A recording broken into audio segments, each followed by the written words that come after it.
There is a peculiar cruelty in inheritance, one that has nothing to do with estates or fortunes, or the gleaming treasures passed from one generation to the next, for what children truly inherit from their parents are the wounds, the whispered scandals, the sins that stain a family name long after the sinner himself has turned to dust beneath the cold earth of the churchyard. Lady Eloise Ashworth understood this truth with an intimacy that had shaped every corner of her existence, had carved itself into her very bones during the 22 years she had walked this earth,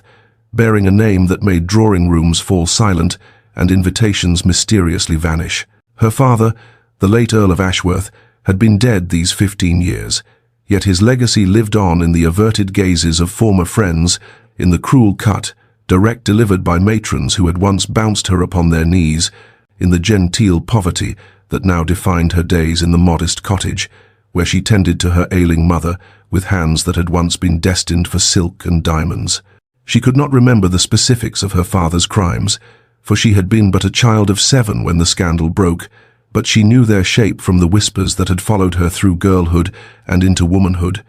Betrayal of the worst sort, the exposure of secrets that had destroyed another noble family entirely, financial machinations that had left the Duke of Blackwood's father ruined and broken, dead by his own hand, within the year. They said, though polite society never spoke of such things directly. What Eloise remembered was the before and the after,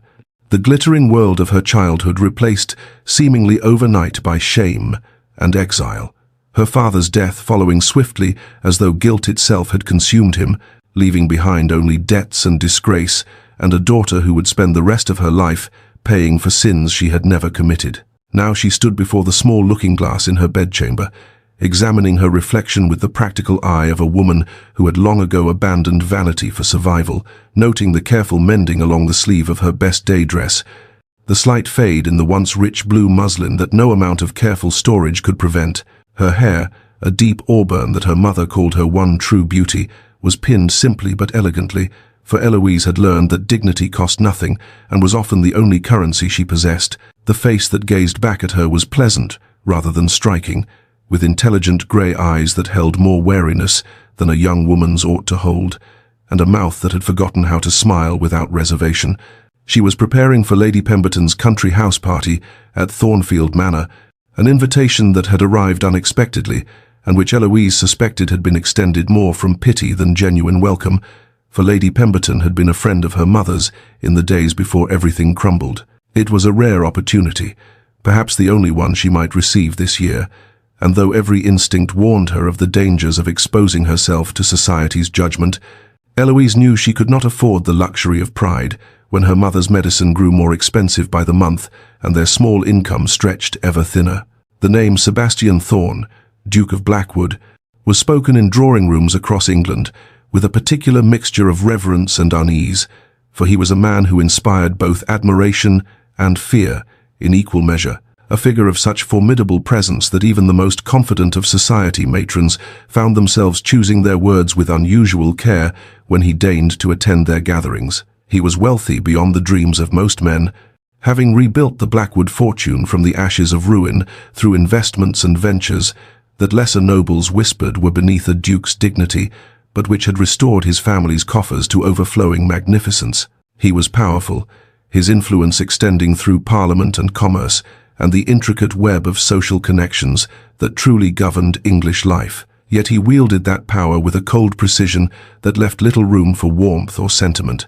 At 32, he remained unmarried despite being the most sought-after prize of every season for the past decade,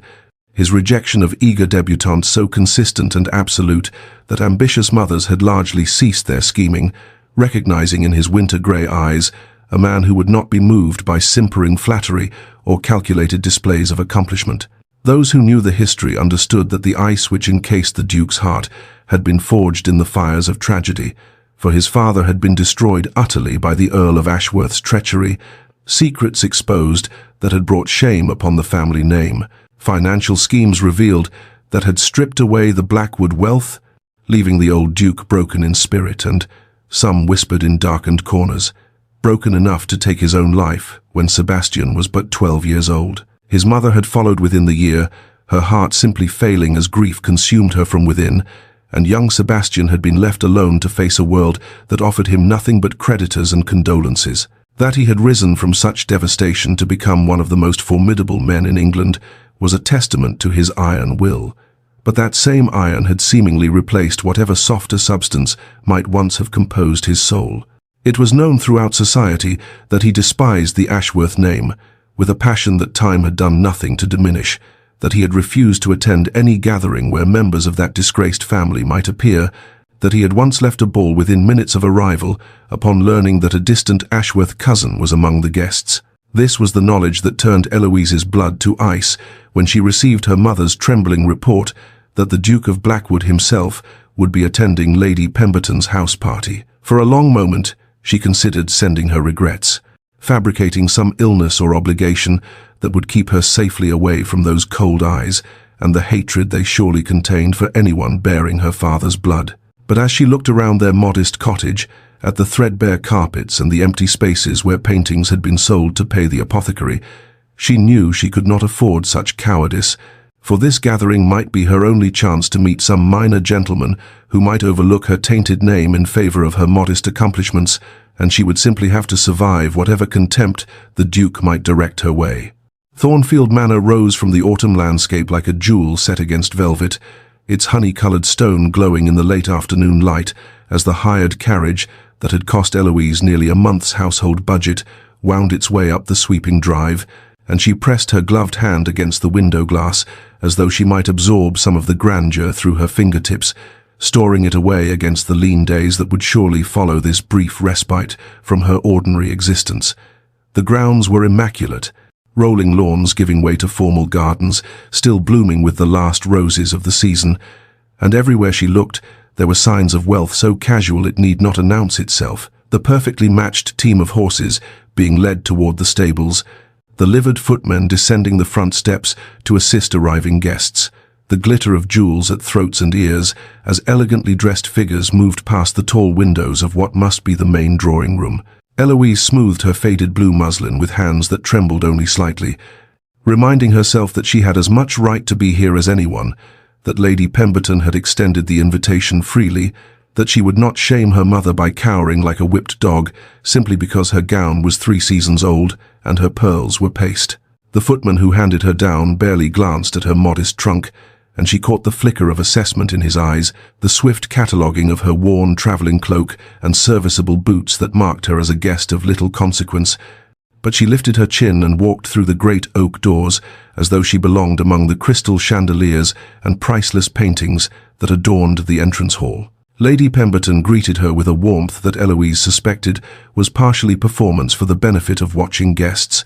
but there was genuine kindness in the older woman's eyes as she pressed Eloise's hands and declared how pleased she was that dear Catherine's daughter could join them at last. The drawing-room was a sea of silk and superficial smiles, and Eloise accepted a cup of tea she did not want simply to have something to do with her hands, positioning herself near a window where she might observe without being forced into conversation. When she felt the atmosphere in the room shift like weather changing, a sudden tension that rippled through the assembled guests and drew every eye toward the doorway. He stood there like a dark pillar against the warm, golden light of the hallway beyond, tall and broad-shouldered in impeccably tailored black, his hair the color of a raven's wing, and his face carved from stone that had never learned to smile. And Eloise knew him instantly, even though she had never seen him before in her life, knew him from the descriptions whispered behind fans and the reputation that preceded him like a winter frost. The Duke of Blackwood surveyed the room with eyes the color of storm clouds over a frozen lake, and when that gaze swept across the assembled guests, it passed over Eloise, paused, and returned with a sharpening focus that made her breath catch in her throat. She watched recognition dawn in those cold grey depths, watched his expression harden from mere aristocratic hauteur into something far more personal, and in that moment she understood that he knew exactly who she was, knew her father's face in her own features, and that whatever she had hoped to accomplish at this gathering had become infinitely more complicated. Lady Pemberton's seating arrangement at dinner placed them at opposite ends of the long mahogany table, a distance for which Eloise was profoundly grateful as she applied herself to courses she could not taste, and later, As she retreated to her modest chamber, she heard the whispers following her up the stairs like trailing ghosts, voices wondering at her boldness in daring to breathe the same air as the man her father had destroyed. The morning dawned grey and heavy with the promise of rain, and Eloise watched from her chamber window as the other guests assembled on the front lawn in their fine riding habits, their laughter carrying up to where she stood in her simple morning dress, knowing that she possessed neither the proper attire nor the skill to join their excursion across the estate's sprawling grounds. Lady Pemberton had mentioned at breakfast that Thornfield Manor possessed one of the finest private libraries in the county, a collection assembled over 3 generations and containing volumes that scholars had travelled great distances to consult, and Eloise had seized upon this information as a drowning woman might grasp an offered hand, for books had always been her refuge, the one realm where her father's name carried no weight and her worn clothes drew no pitying glances. She made her way through the quiet corridors while the house emptied of its more active inhabitants, finding the library doors standing open as though in invitation, and when she stepped inside she felt her breath catch at the beauty of it. 2 stories of leather-bound volumes rising toward a painted ceiling, a gallery circling the upper level accessible by a spiraling iron staircase, and tall windows that cast pale autumn light across reading tables polished to a mirror shine. Hours slipped past unnoticed as Eloise lost herself among the shelves, pulling down volumes of poetry and philosophy and natural history, creating small towers of treasures on the table she had claimed in a corner alcove, and she was so absorbed in a treatise on the cultivation of roses that she failed to notice how the light through the windows had shifted from pale grey to something far more ominous. The first crack of thunder startled her so violently that she nearly dropped the book, and she rose to press her face against the glass, watching with growing alarm as the sky transformed into a roiling mass of black and green, the trees beyond the formal gardens bending before winds that had risen from nowhere with terrifying speed. She gathered her shawl and hurried toward the main house, but she had lingered too long, wandered too far into the estate's grounds during a brief exploratory walk, and by the time she reached the manicured lawns, the heavens had opened with a violence that stole her breath, rain driving horizontally in sheets that soaked her to the skin within moments. Through the chaos of the storm she glimpsed a structure ahead, a stone building of modest size that must be the old hunting lodge she had heard the gentleman mention, and she ran toward it, with her skirts dragging, and her carefully pinned hair collapsing in wet ropes against her neck, reaching the door just as lightning split the sky directly overhead with a crack that seemed to shake the very earth beneath her feet. She pushed the door open without thought, without courtesy, seeking only escape from the elemental fury that pursued her, and she stood gasping in the sudden shelter, water streaming from her clothes to pool on the worn wooden floor, before she raised her eyes and found herself staring at the tall, dark figure who stood before the crackling fire with an expression of such cold fury that she wondered if she might have been safer remaining in the storm. The Duke of Blackwood did not move from his position before the fire, but the temperature in the small lodge seemed to drop, despite the flames crackling in the hearth, and when he spoke his voice carried the quiet devastation of a blade being drawn from its sheath. You. The single word contained 20 years of hatred, and Eloise forced herself to meet those storm-grey eyes, even as every instinct screamed at her to flee back into the tempest that raged beyond the walls. For surely the lightning and wind posed less danger than the man who stood before her with murder in his gaze. "Your Grace," she managed, her voice steadier than she had any right to expect, given that her teeth wanted to chatter from cold and fear in equal measure. "I apologize for the intrusion, but the storm." "I am aware of the storm," he cut her off, each word precise as a surgeon's incision. "What I fail to comprehend is why, of all the structures on this estate, you chose to seek shelter in the one place where I had specifically retreated to escape the company of those I find objectionable." Eloise felt the barb strike true, felt the familiar burn of shame that accompanied every encounter with those who knew her father's name, but she had learned long ago that cowering only invited further attack, and so she straightened her spine despite the water dripping from her ruined hair and pooling in her sodden shoes. "I assure your Grace that had I known you were here, I would have taken my chances with the lightning," she replied, and something flickered in his expression, something that might have been surprise at finding teeth in a creature he had expected to grovel. The wind howled against the windows with renewed fury, and they both turned to watch as a tree branch, the size of a man's arm, struck the glass with enough force to make the panes rattle in their frames, and Eloise understood with sinking certainty that she would not be leaving this place until the storm exhausted itself, that she was trapped here with a man who had every reason to despise her very existence. Sebastian appeared to reach the same conclusion, for his jaw tightened and he turned away from her, presenting his broad back as though her presence offended him too greatly to warrant acknowledgement, and Eloise seized upon his dismissal as permission to claim the chair furthest from the fire, settling into its worn cushions and wrapping her damp shawl more tightly around shoulders that had begun to shake with cold. She asked for nothing, requested no comfort, made no plea for proximity to the warmth that was clearly his by right of prior occupation, and as the hours crawled past in bitter silence, broken only by the storm's fury, she felt his gaze return to her again and again, felt him watching her shiver and refuse to beg, and she wondered if he found satisfaction in her suffering, or if something else entirely lurked behind those winter eyes. The cold seeped deeper into Eloise's bones as the hours crawled past, her damp clothing offering no protection against the chill that seemed to radiate from the very stones of the hunting lodge, and she clenched her jaw to keep her teeth from chattering, unwilling to display any further weakness before the man who watched her from his position of warmth and power beside the crackling fire. She had survived worse than physical discomfort, had endured seasons without adequate coal and winters where frost formed on the inside of her bedroom windows, and she would not give the Duke of Blackwood the satisfaction of seeing her beg for proximity to the flames that were rightfully his by prior claim. But Sebastian, it seemed, had limits to his cruelty that she had not anticipated, for after what felt like an eternity of watching her shiver in stubborn silence,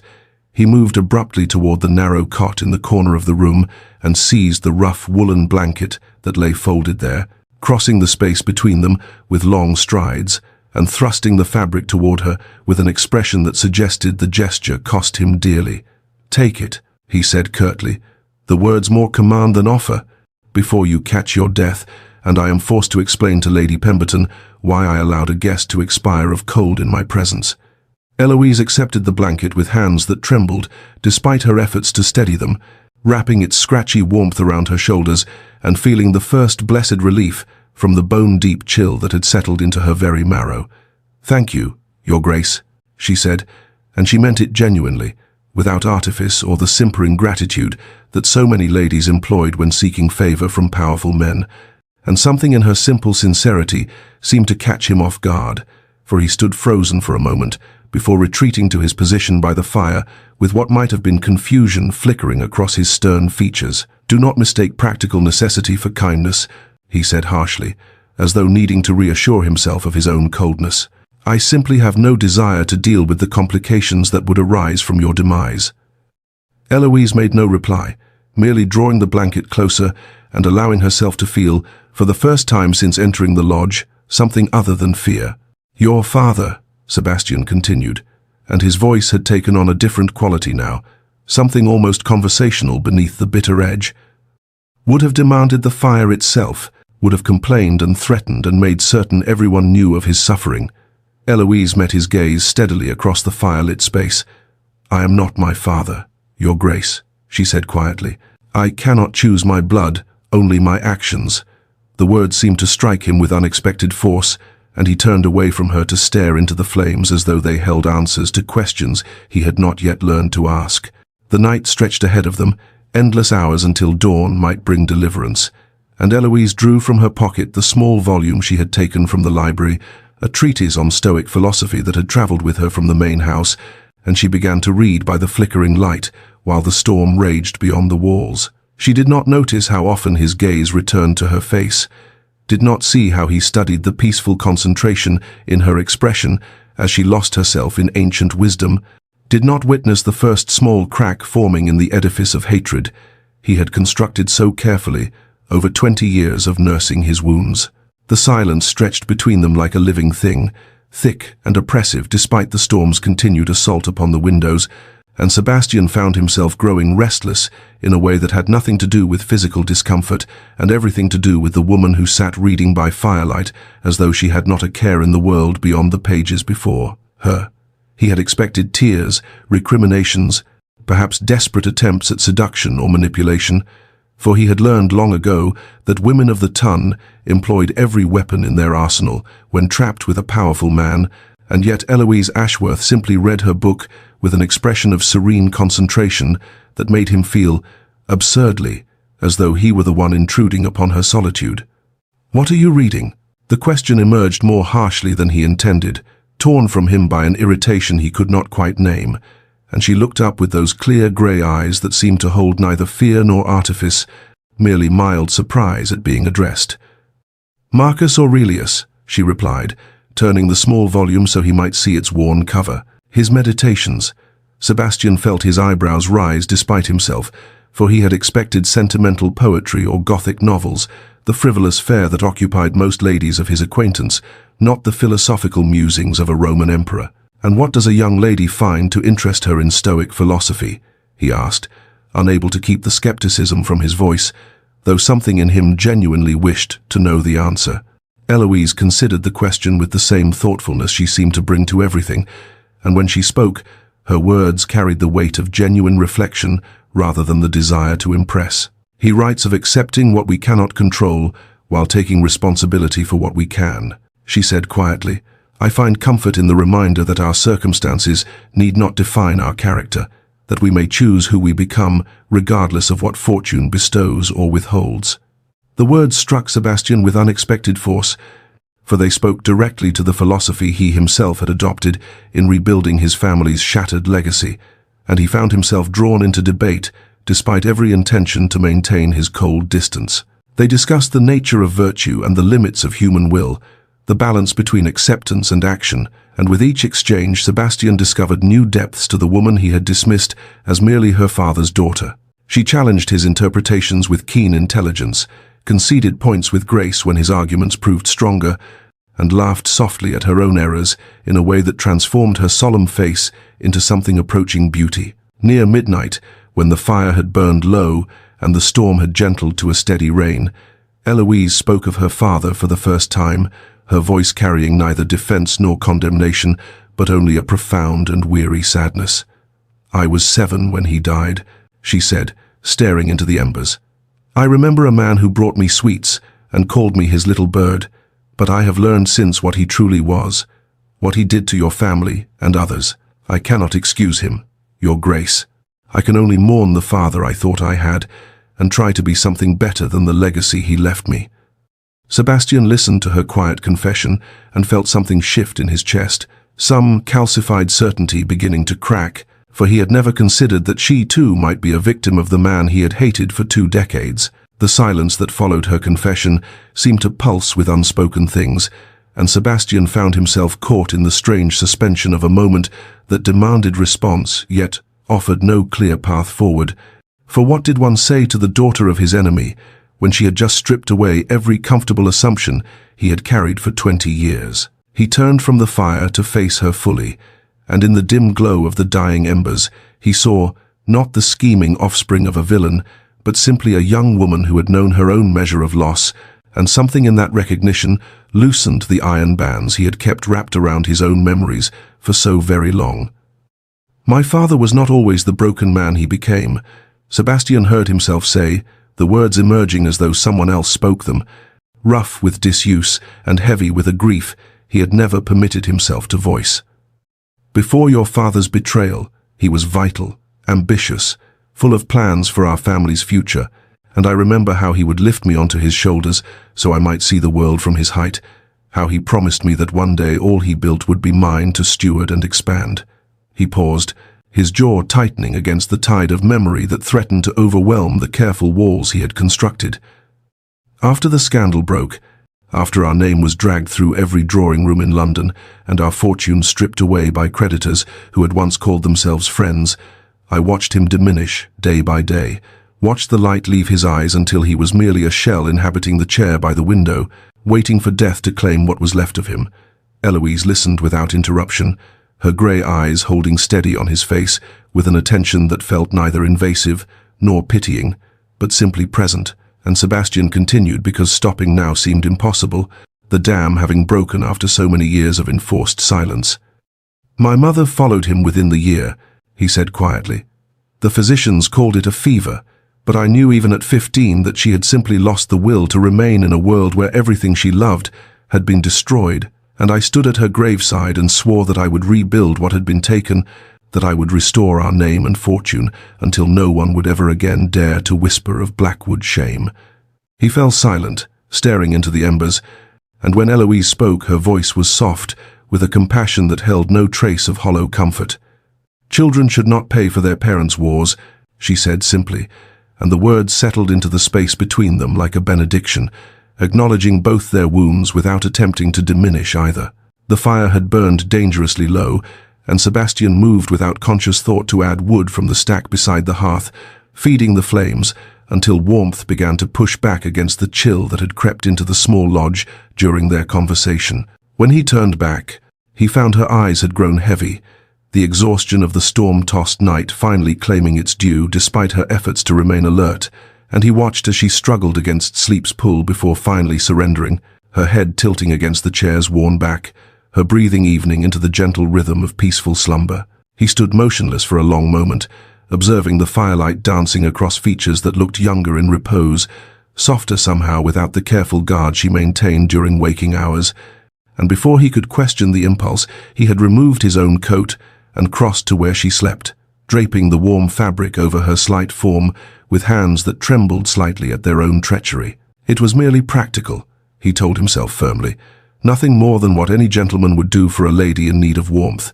And yet he could not explain why he remained standing there watching her sleep, could not account for the strange tenderness that bloomed in his chest where hatred had lived so comfortably for so many years, could not name the precise moment when the first dangerous crack appeared in the fortress of his resentment, admitting light where only darkness had dwelt before. Dawn crept through the hunting lodge's small windows with the tentative gold of a world washed clean, and Eloise woke slowly to the unfamiliar sensation of warmth where cold should have been, her sleep-fogged mind taking several long moments to register the heavy wool coat that covered her like a blanket and the faint masculine scent of sandalwood and cedar that clung to its fibers. Memory returned in a rush: the storm, the Duke, the extraordinary conversation that had stretched through the darkest hours, and she sat up abruptly, her heart pounding with sudden awareness of her circumstances and the catastrophic impropriety of having spent an entire night alone with an unmarried gentleman, even one who had begun the evening as her declared enemy. Sebastian stood at the window, his back to her, his tall frame silhouetted against the pale morning light, and she could see from the rigid set of his shoulders that he had slept little, if at all, that he had spent the remaining hours of darkness wrestling with thoughts she could not begin to imagine. He turned at the sound of her movement,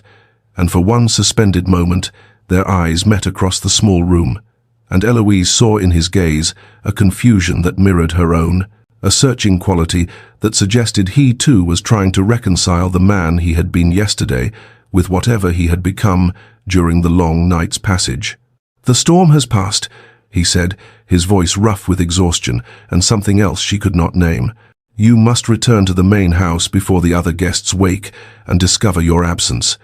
or your reputation will be destroyed beyond any hope of recovery."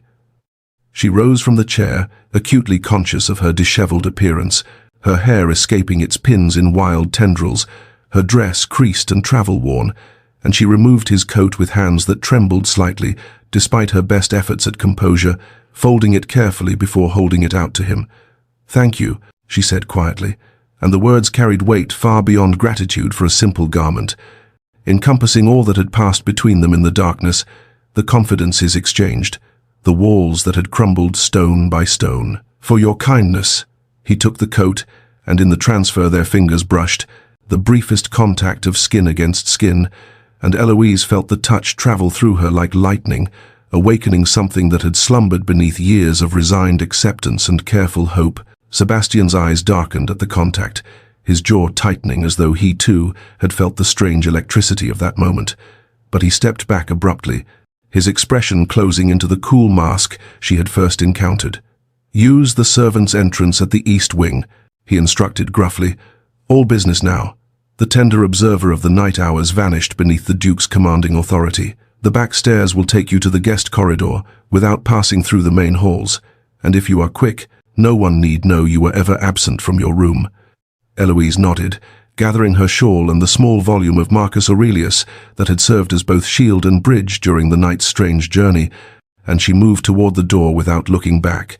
knowing that to linger would be to invite questions neither of them was prepared to answer. She slipped through the morning bright grounds like a ghost, her heart racing with each step, and gained her chamber without incident, washing and changing with desperate haste before descending to breakfast with what she hoped was an expression of unremarkable calm. The other guests chatted and laughed, oblivious to the night's revelations, and when Sebastian entered the breakfast room some quarter-hour later, immaculately dressed and betraying no sign of sleeplessness, no one seemed to notice anything amiss. But Eloise noticed, and when his eyes found hers across the silver and crystal, something unspoken passed between them, an acknowledgement, a question, a promise she could not yet decipher, and she felt warmth bloom in her chest where fear had lived for so long, the first tender shoots of something that might, against all reason and expectation,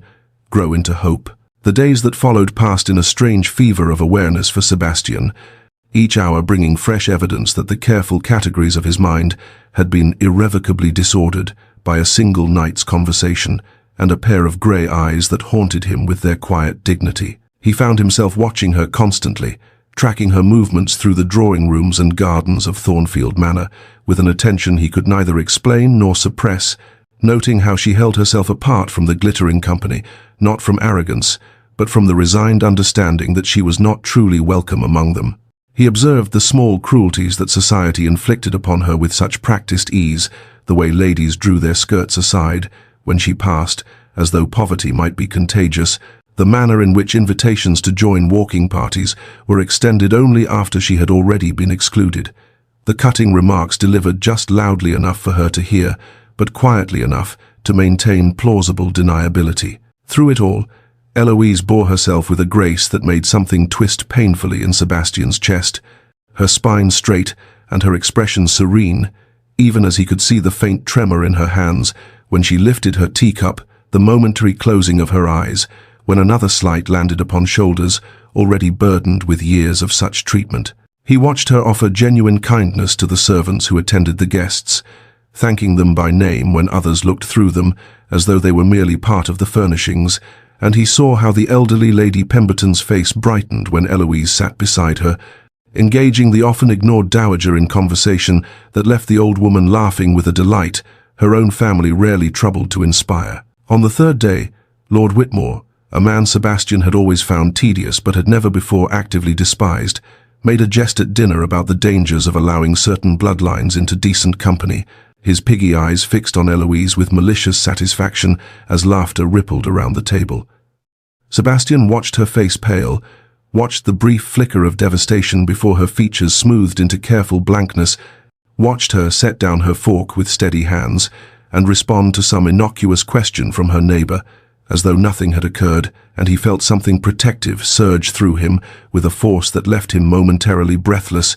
an emotion so foreign to his experience that he had no name for it, only the certain knowledge that he would have crossed the table and struck Whitmore if doing so would not have caused Eloise greater distress through the scandal it would create. From that moment, Sebastian began positioning himself with strategic precision,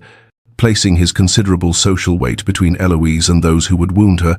steering conversations away from dangerous waters with a skill he had honed through years of political maneuvering, ensuring that when he stood near her, the lesser predators of society found their courage failing. He told himself this was merely justice, merely the correction of an error he had perpetuated by hating an innocent woman for her father's crimes, but late at night in the solitude of his chamber, he knew the truth was far more complicated, far more dangerous, and far more impossible to ignore. The final ball of Lady Pemberton's house party blazed with the light of 1,000 candles, their flames reflected in crystal chandeliers and mirrored walls until the grand ballroom seemed to shimmer with captured starlight, and Eloise stood at its edge in her carefully mended gown of pale blue silk, watching the glittering company swirl through the figures of a country dance, while she told herself that she had survived the week, that in mere hours she would return to her quiet cottage and her mother's gentle company, and leave behind this world of sharp smiles and sharper tongues that had never truly been hers. She had not spoken privately with Sebastian since that morning in the hunting lodge, though she had felt his presence like a physical force throughout the remaining days, his dark gaze finding hers across crowded rooms with an intensity that made her breath catch and her heart race with emotions she dared not examine too closely. And she had begun to wonder if the connection she had felt during that extraordinary night had been nothing more than a product of the storm's strange intimacy, a fever dream that would fade with distance and time. The orchestra struck up a new melody, and Lord Whitmore's voice cut through the music with the practiced carrying power of a man accustomed to commanding attention, his florid face flushed with wine and malice as he declared to his circle of sycophants that it was really quite shameful that Ashworth's daughter had dared show her face in decent company, that some people had no sense of propriety whatsoever,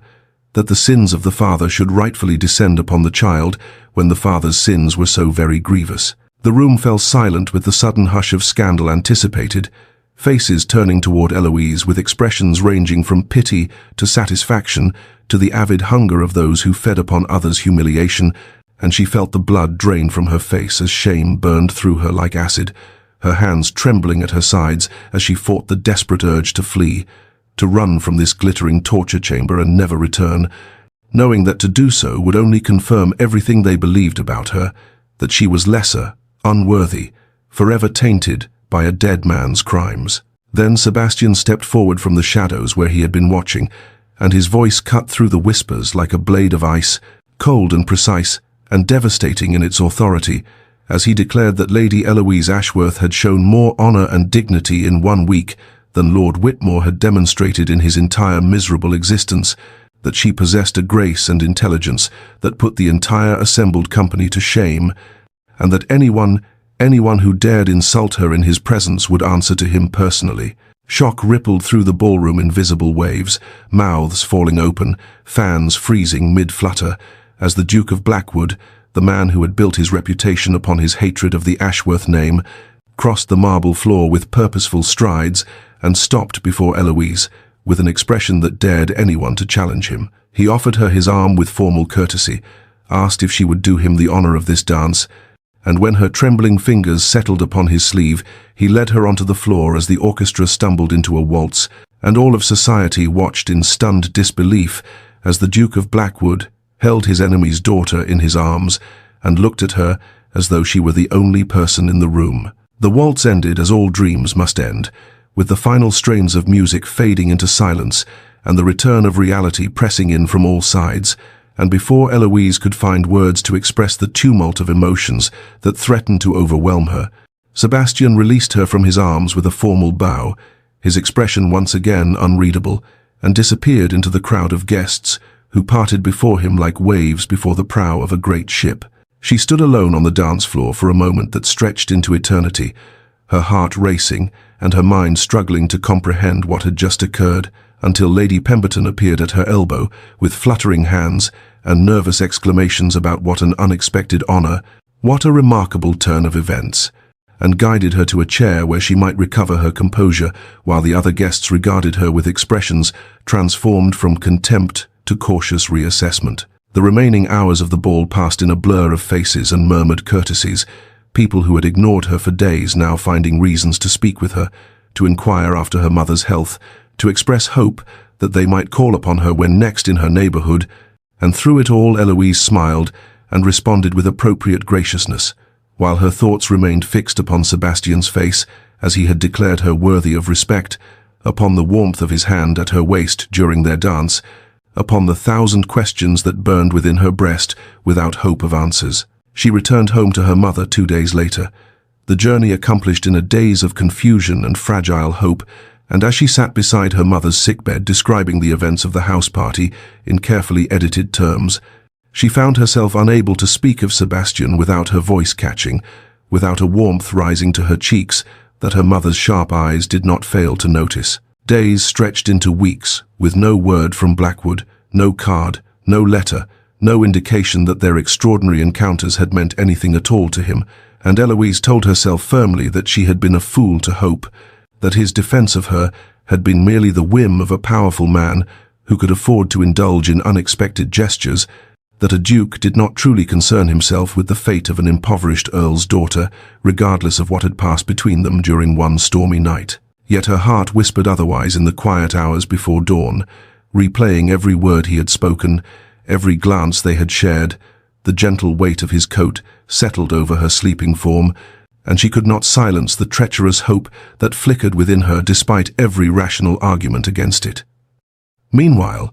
in the imposing solitude of Blackwood Hall, Sebastian found himself consumed by thoughts of a grey-eyed woman who had somehow dismantled every certainty upon which he had built his life, and he had set his solicitors to discreet inquiries that revealed the full extent of her circumstances, the crumbling cottage, the mounting debts, the ailing mother whose care consumed what little resources remained,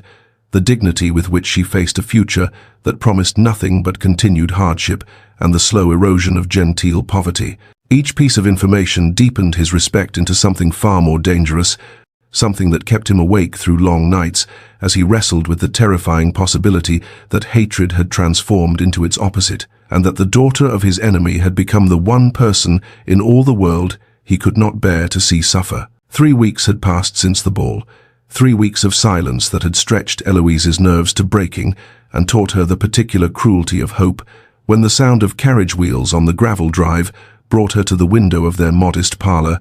and her heart ceased its steady rhythm at the sight of the Blackwood crest upon the door of the elegant vehicle that had no business stopping before their shabby cottage with its peeling paint and overgrown garden. She had no time to prepare, no time to change from her simple mourning dress or arrange her hair more becomingly, for the Duke of Blackwood was already striding up the path with the purposeful gait of a man who had never in his life been made to wait, and she could only press her hands to her flushed cheeks and pray for composure as the maid announced him with wide, astonished eyes. He filled their small parlour with his presence, his dark greatcoat and impeccable tailoring a stark contrast to the faded upholstery and threadbare carpet, and Eloise was painfully aware of every shabby detail that marked their reduced circumstances, the carefully mended curtains, the empty spaces on the walls where paintings had been sold,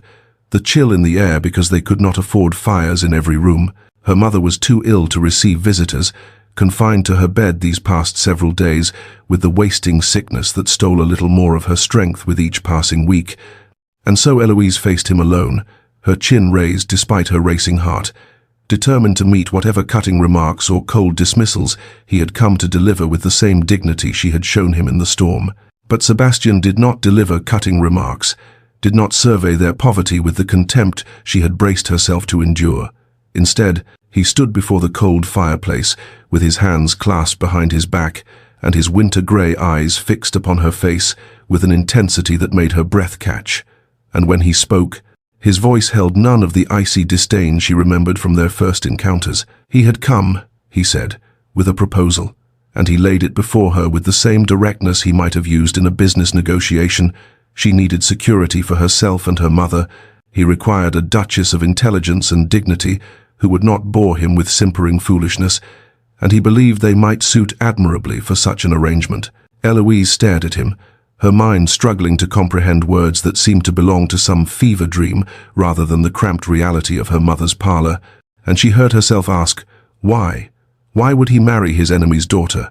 Why would he bind himself to the name he had despised for 20 years? Sebastian was silent for a long moment, and when he answered, something flickered behind the careful control of his expression. He told her that he no longer saw her father when he looked at her, that he saw only Eloise, only the woman who had faced his hatred with quiet courage and taught him that judgment based on blood alone was the refuge of weak minds. She asked for time to consider, her voice steadier than she had any right to expect, and he granted it with a brief nod, his eyes searching her face as though memorizing its every feature, before he turned and left her standing, amid the shabby gentility of her former life, wondering if she had the courage to reach for a future she had never dared to imagine. Eloise climbed the narrow stairs to her mother's bedchamber, with legs that trembled beneath her, and a heart that had not ceased its frantic rhythm since Sebastian's carriage had disappeared down the lane, and she found Lady Ashworth propped against her pillows in the weak afternoon light, her once beautiful face gaunt with illness, but her eyes still sharp with the intelligence that no fever could diminish. She sat upon the edge of the bed and took her mother's thin hand in her own, and the words spilled forth in a tumult she could not contain. The Duke of Blackwood had come. The Duke of Blackwood had proposed marriage. The Duke of Blackwood wished to make her his duchess, and she did not know what to think or feel or believe, because surely such things did not happen to girls like her, to daughters of ruined men, to women who had resigned themselves to lives of quiet struggle and diminished hopes. Her mother listened without interruption, her frail fingers tightening around Eloise's with surprising strength, and when the flood of words finally ceased, she was silent for a long moment, her gaze searching her daughter's face with the penetrating wisdom that only mothers possess. The question she asked was not about wealth or title or the restoration of their fortunes, not about society's reaction or the practicalities of such an unequal match. She asked simply, quietly, whether Sebastian was kind. The question struck Eloise like a blow, cutting through all the confusion and fear and desperate hope to the heart of what truly mattered, and she found herself remembering not his cold reputation or his fearsome power, but the weight of his coat settling over her shoulders as she slept, the wood he had added to the fire without being asked, the fury in his voice as he defended her honor before all society, the way his eyes had softened almost imperceptibly when he spoke of no longer seeing her father when he looked at her. She admitted to her mother that she believed he could be kind, that she had glimpsed something beneath the ice that spoke of a heart capable of warmth if only it were allowed to thaw, and her mother smiled the gentle smile of a woman who had known both great love and great sorrow, and understood that the two were often intertwined. Respect, her mother counseled in a voice grown weak with illness, but firm with conviction, was a foundation upon which all lasting happiness must be built, and love, true love, could grow from such soil if tended with patience and courage. Eloise remained at her mother's bedside long after Lady Ashworth had drifted into exhausted sleep, turning over the words in her mind, examining her own heart with ruthless honesty, and when she finally rose to pen her response to Sebastian's proposal, she did so not from the desperation of a woman seeking rescue from poverty, but from the tentative hope of a woman who dared to believe that she might find something far more precious than security. The letter she wrote was brief, her acceptance plainly stated, and when Sebastian's response arrived the following day, equally brief, formally worded, containing nothing of sentiment or flowery declaration, she read it 3 times over, her fingers tracing the bold strokes of his handwriting, and imagined she could detect beneath the careful formality something that might have been relief, something that might have been anticipation, something that made her heart lift with the fragile, terrifying wings of hope taking flight. The wedding was held on a grey November morning in the small village church near Blackwood Hall, a modest ceremony that would have been unremarkable were it not for the identity of the groom, and the whispers that preceded them down the aisle spoke of scandal and speculation and the inexplicable mystery of why the Duke of Blackwood would bind himself to the daughter of his greatest enemy. Eloise wore her mother's wedding dress, ivory silk yellowed slightly with age but still beautiful, altered by her own careful hands to fit her slimmer frame, and as she stood before the mirror in the cramped room where she had prepared, she thought of her mother wearing this same gown 30 years before, radiant with hope and love for a man who would eventually bring ruin upon them all. But she would not think of her father today, would not allow his shadow to darken this threshold she was about to cross. Instead, she touched the delicate lace at her throat and drew a steadying breath, and when the church doors opened before her, she walked forward with her chin raised and her heart hammering against her ribs like a caged bird, desperate for freedom or flight. Sebastian stood at the altar in severe black, his dark hair swept back from his angular face, and his expression as she approached was utterly unreadable, a mask of aristocratic composure that revealed nothing of what thoughts moved behind those winter-grey eyes. But when she reached him and placed her trembling hand in his, she felt the steadiness of his grip,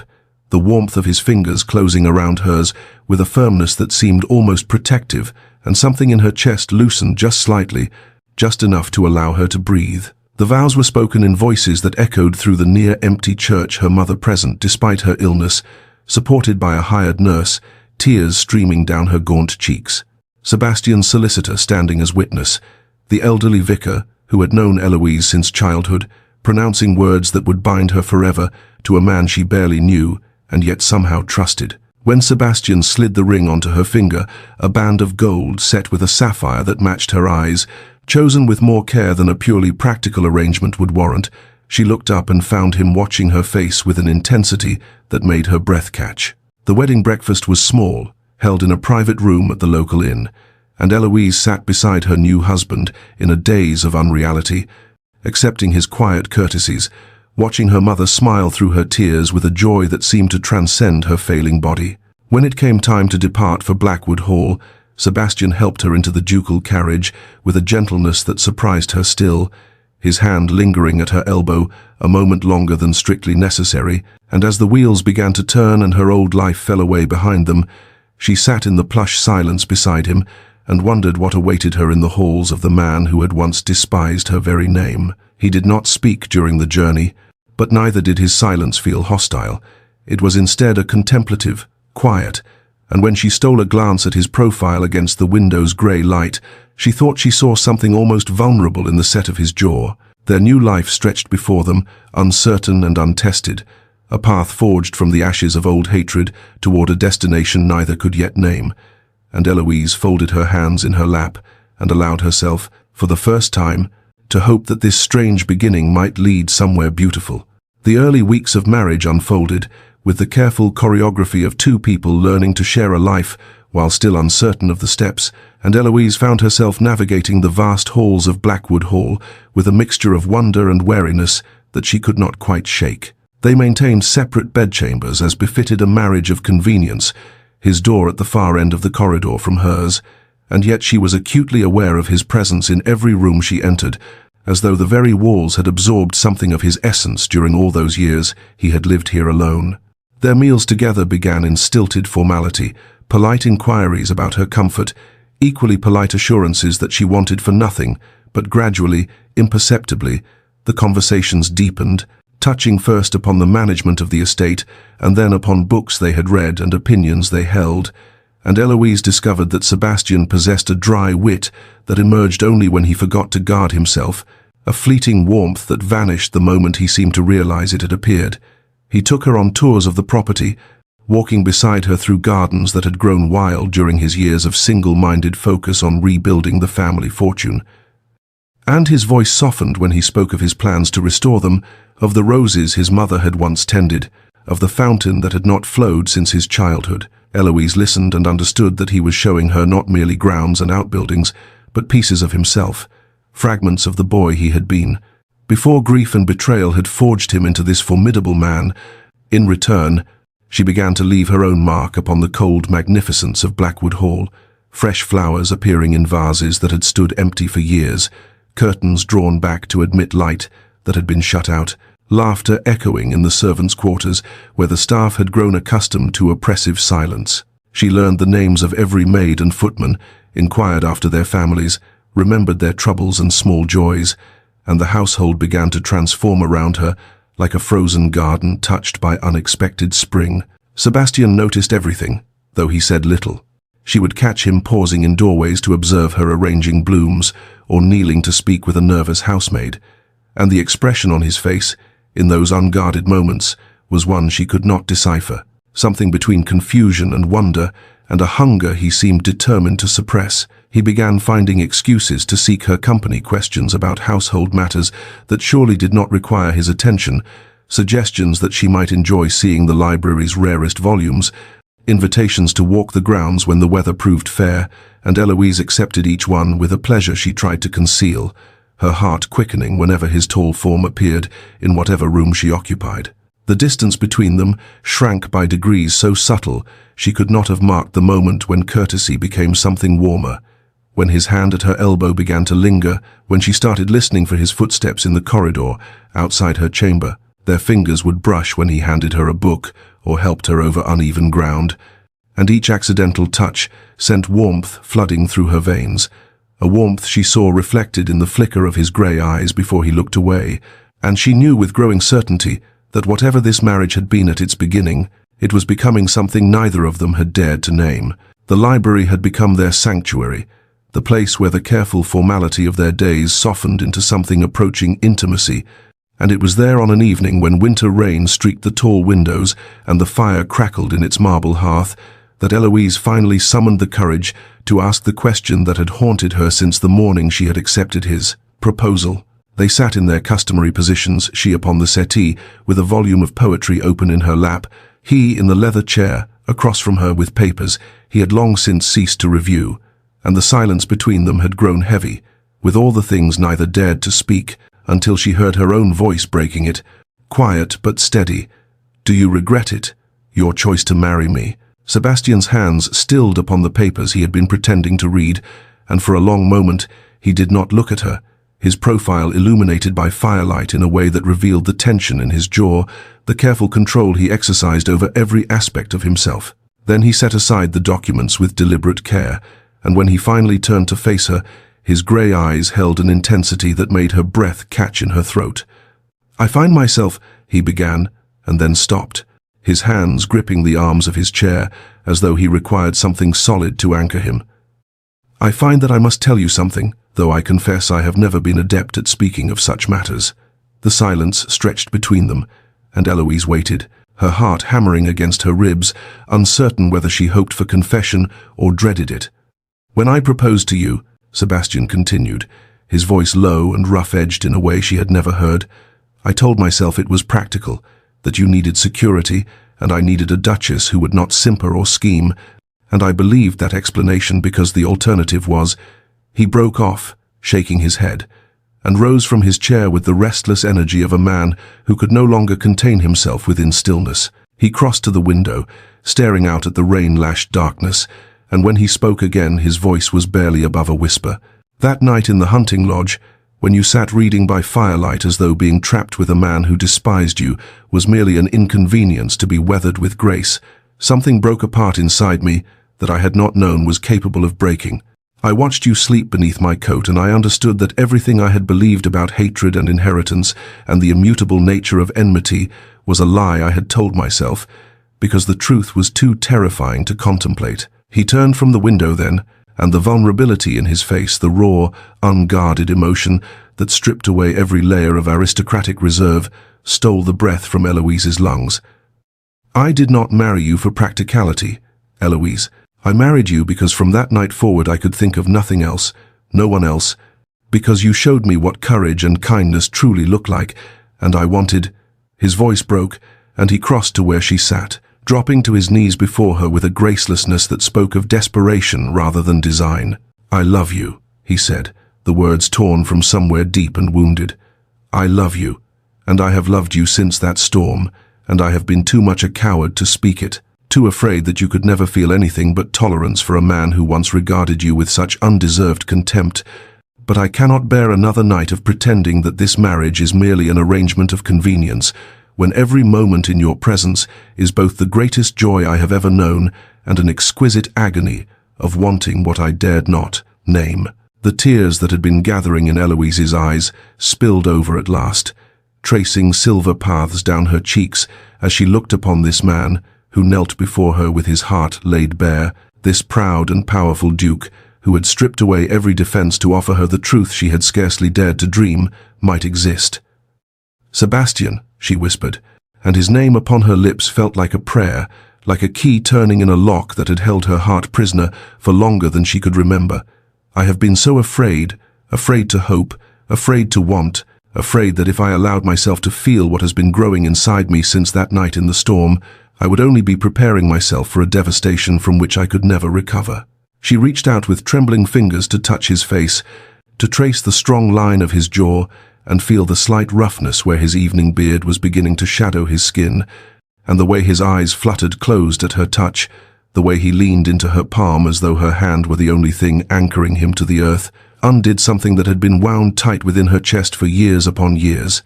"Every kindness you showed me," she continued, her voice breaking over the words, "every small gesture, every moment when you looked at me as though I were something precious rather than something shameful. Each one dismantled another piece of the wall I had built around myself, and I told myself I was foolish, that I was reading meaning where none existed, that a man like you could never truly want a woman like me, burdened as I am with my father's legacy and my own insufficiencies."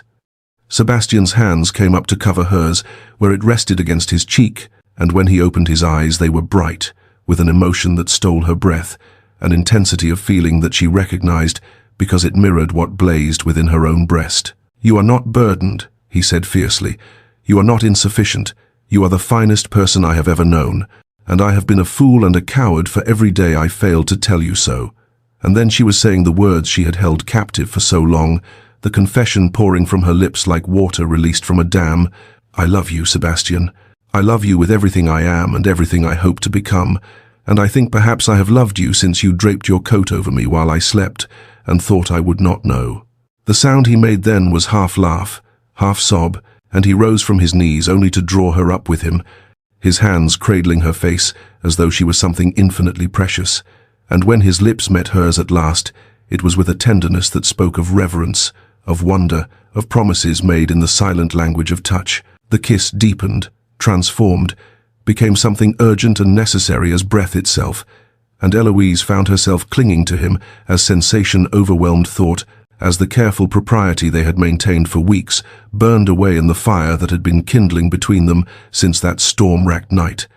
When he lifted her into his arms, she did not protest, only pressed her face into the curve of his neck and breathed in the scent of him, sandalwood and wood smoke, and something essentially Sebastian. As he carried her from the library, through corridors that blurred past unnoticed, to the chamber that would from this night forward be theirs together. What passed between them in the candlelit darkness was everything their slow and careful courtship had promised it would be, a union of bodies that was also a union of souls, tender and passionate by turns, marked by whispered words of love and discovery, and the profound joy of two people who had found in each other the home they had despaired of ever knowing. Afterward, wrapped in his arms with her head upon his chest and his heartbeat steady beneath her ear, they spoke of the future they would build together, of children and laughter, and a love that would only deepen with time. And Eloise understood at last that every sorrow she had endured, every humiliation and lonely night, had been leading her inexorably to this moment, to this man, to this happiness she had never believed could be hers. The London season that year would be remembered not for the scandals that usually set tongues wagging, nor for the fashions that graced Almack's hallowed halls, but for the extraordinary transformation of the Duke and Duchess of Blackwood, who arrived in town as a couple so visibly, so radiantly in love, that even the most cynical observers found themselves forced to abandon their assumptions about marriages of convenience and cold aristocratic arrangements. Eloise moved through the glittering ballrooms and elegant drawing rooms on Sebastian's arm, and those who had known her as the shamed daughter of a disgraced earl could scarcely reconcile their memories with the woman who now stood before them, not merely a duchess in title, but a duchess in bearing, her quiet dignity transformed into confident grace, her beauty no longer dimmed by worry and want, but illuminated by happiness that seemed to glow from within. The faded dresses of her impoverished years had given way to gowns of exquisite taste, commissioned by a husband who took evident pleasure in seeing her adorned as she deserved. Yet it was not the silk and jewels that drew every eye when she entered a room, but rather the way Sebastian looked at her, the way his hand found the small of her back with unconscious possessiveness, the way his severe features softened into something approaching tenderness whenever their gazes met across a crowded space. Lord Whitmore, that same gentleman who had once loudly declared it shameful for an Ashworth to show her face in decent company, now bowed deeply when they encountered each other at Lady Jersey's ball, his face a mask of forced courtesy that could not quite conceal the discomfort beneath,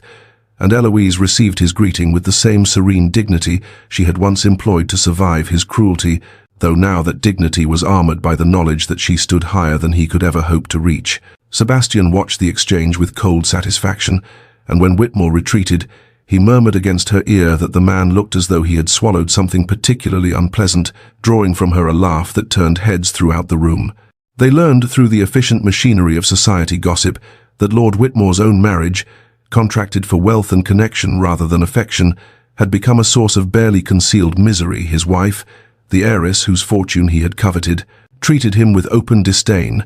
and their household was rumored to be a battleground of bitter silences and separate lives. The vindication was sweet, Eloise could not deny it, yet as she stood beside Sebastian watching Whitmore's pinched expression as his wife publicly contradicted him, she found that revenge mattered far less than she had once imagined it might. For what was the satisfaction of seeing her tormentor, humbled, compared to the joy of Sebastian's fingers intertwined with hers, of his proud gaze, when she charmed a duchess, or made a clever observation that drew appreciative laughter from their companions? Her mother, now installed in comfortable rooms at Blackwood Hall with servants to attend her every need and the finest physicians money could procure, had wept when she saw Eloise descend the staircase on the Duke's arm before their first London engagement, and though the older woman remained too frail to make the journey to town, her letters arrived weekly, filled with wonder at how completely their fortunes had reversed, how thoroughly happiness had replaced the despair that had once seemed their permanent condition. Society, that fickle arbiter of worth and acceptability, had rendered its verdict. The Duke of Blackwood had chosen well, and his Duchess was a credit to his ancient name, and if their union had begun in the ashes of old hatred, it had blossomed into something that even the most romantic debutante might envy. 5 years had passed since that storm-racked night when two wounded souls had found shelter together, and Blackwood Hall had transformed from a monument to grief and bitter determination into something it had never been in all its centuries of existence. A home filled with joy. The sound of children's laughter echoed through corridors that had once known only silence and sorrow, and Eloise stood at the edge of the south garden on a golden autumn afternoon, one hand resting upon the swell of her belly where their third child grew, watching as Sebastian led their son's pony in patient circles across the lawn, while 4-year-old Edward shrieked with delight and demanded to go faster. Their daughter Charlotte, just 2 years old and already possessed of her father's stubborn determination, sat on a blanket nearby with her grandmother, the former Lady Ashworth now restored to health and happiness, and the old woman caught Eloise's eye with a smile that spoke of wonder at how completely their lives had changed. Sebastian glanced up then, as though he felt the weight of Eloise's gaze upon him, and the smile that transformed his features was the one he reserved only for her, the one that still, after 5 years of marriage, had the power to steal her breath and fill her heart to overflowing. She thought of the man he had been when first they met, cold, armored in hatred, determined to despise her for sins she had never committed, and marveled at the journey that had brought them from that place of enmity to this garden where their children played and their love grew stronger with each passing season. The storm that had once seemed a curse had proven to be the strangest of blessings, forcing two people who should have been enemies to see each other clearly, to recognize the wounds they shared and the healing they might offer one another. Her father's betrayal, which had shadowed her entire existence with shame and limitation, had led her by paths she could never have anticipated to this man, this life, this happiness she had once believed forever beyond her reach. That evening, after the children had been tucked into their beds with stories and kisses, after the house had settled into the peaceful quiet of nightfall, Eloise lay in Sebastian's arms, in the chamber they had shared since that first night of confession and union, and she whispered against his chest the gratitude that still overwhelmed her when she contemplated the fullness of her life. "You are my redemption," he murmured in return, his hand stroking gently over her hair. "You showed me that the past does not have to poison the future, that hatred can transform into something far more powerful, and I thank God every day for that storm that brought you to my door."